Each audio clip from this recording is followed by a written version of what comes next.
Zee 24 तास एक पाऊल पुढे। दरम्यान पुण्यामध्ये एलबीटी विरोधात व्यापाऱ्यांनी पुकारलेल्या संपात फूट पडताना दिसतीये। त्यामुळे आज सकाळपासूनच पुण्यातल्या बाजारपेठांमधली दुकानं उघडली आहेत। या परिस्थितीचा आढावा घेतलाय आमचे प्रतिनिधी अरुण मेहत्रे यांनी। एलबीटी बाबतच्या जातक तरतुदींचं समाधान झाल्याचं सांगत पुणे मर्चंट चेंबरनं या बंदमधून माघार घेतली आहे आणि त्याचा परिणाम आपण या ठिकाणी पाहतो आहोत।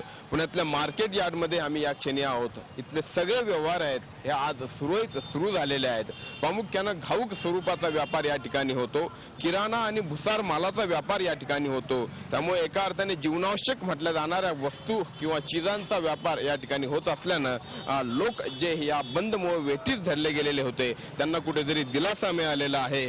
कारण पुण्यामध्ये किरकोळ व्यापारी देखील या बंदमध्ये सहभागी झालेले होते आणि त्यांनी जरी दुकानं उघडायची म्हटलं तरी घाऊक बाजारातून त्यांना माल उपलब्ध होत नव्हता आणि त्यामुळे त्यांच्या समोर हतबलता होती, ते दुकानं उघडू शकत नव्हते। आज मात्र या मार्केट यार्डमध्ये मालाची आवक जावक सुरू झालेली आहे। मोठ्या प्रमाणावरती या ठिकाणी मालाची खरेदी विक्री सुरू झालेली आहे आणि त्यामुळेच कुठेतरी पुणे शहर देखील दिलासा मिळालेला आहे। अर्थात हा बंद केवळ पुणे मर्चंट चेंबरनं त्यातून आता माघार घेतलेली आहे।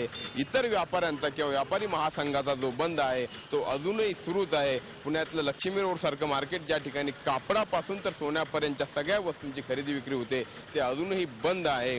मात्र तात्पुरत्या स्वरूपात विचार केला तर जीवनावश्यक बाब म्हणून किराणा आणि भुसार माल पुणेकर नागरिकांना उपलब्ध होणार आहे। अर्थात इतर व्यापाऱ्यांचा बंद आणखी किती दिवस चालतो हे सरकारकडून मिळणाऱ्या प्रतिसादावर अवलंबून आहे। व्हिडिओ जर्नलिस्ट विकी कांबळेसह अरुण मेहत्रे, झी मीडिया, पुणे। झी 24 तास एक पाऊल पुढे।